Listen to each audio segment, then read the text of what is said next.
Hi, this is Zak Mir with the Bulletin Board Heroes on Wednesday, the 8th of August. Starting off with Alba Mineral Resources, where you can see that it looks as though there's a new leg to the upside here, bouncing off the floor of this rising formation in place since June, nominally at 0.5 pence, well above 0.5. Looks like the shares are heading towards 0.8 pence over the next few weeks. Sister stock, maybe in some ways, Angus Energy up next, and here we've got at least in terms of the charting configuration, a similar type of pattern. You can see the rising trend channel in there since the end of June. Current situation looks as though we're going to bounce off or remain above the 8.5 pence area, and while we're above that uptrend line from July, that we've got an initial target here as high as 12p, which would take the stock back up to where it was at the beginning of the year peak. Going on to stock which is new to this area, but seems to have got people interested rather, comes in the form of Faron Pharmaceuticals.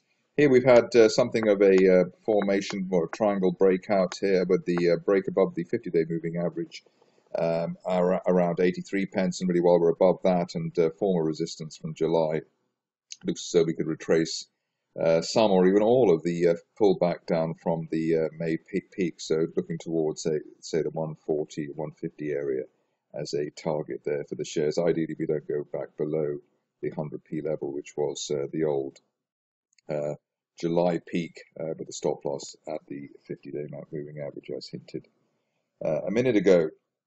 Stock which has been on the back foot as well for a while, Haydale, Graphene Industries. But it looks like there's a nice falling wedge break there for the shares 2 days ago, or a couple of days ago. And the initial target here back up towards the 50-day moving average at 67 pence, shown there in blue. If we can get a weekly close above that, then obviously looking to fill the gap up towards the 100 pence area. RSI only at 55, so still relatively undercooked, even though we've bounced quite a long way already. A bit of slack in there for the bulls to chase.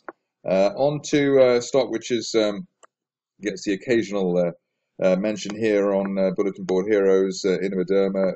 Here we've had a very interesting move today from a technical perspective, with the gap higher above the 50-day moving average at 114 pence. Also breaking this triangle formation that's drawn from the end of February as well. The ideal scenario now is we don't fall back below the 50-day line at 114 ahead of a possible retest of the 200-day moving average area at £1.61.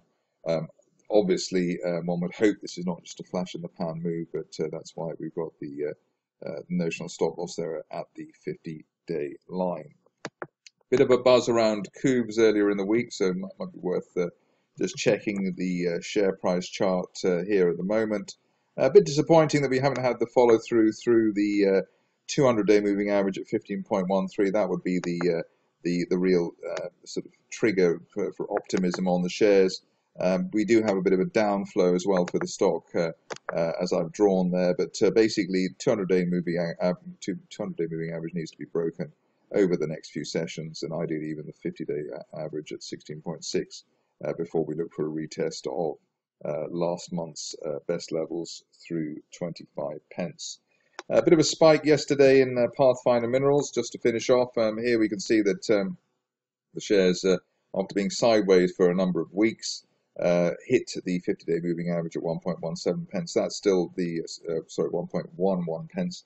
That's still the feature to break. End of day close above the 50-day line could then open up the best levels of June, as we saw before. Ideally, we don't break back below the 200-day moving average, just above the 1 pence level. That's it for me. More updates at the same time tomorrow.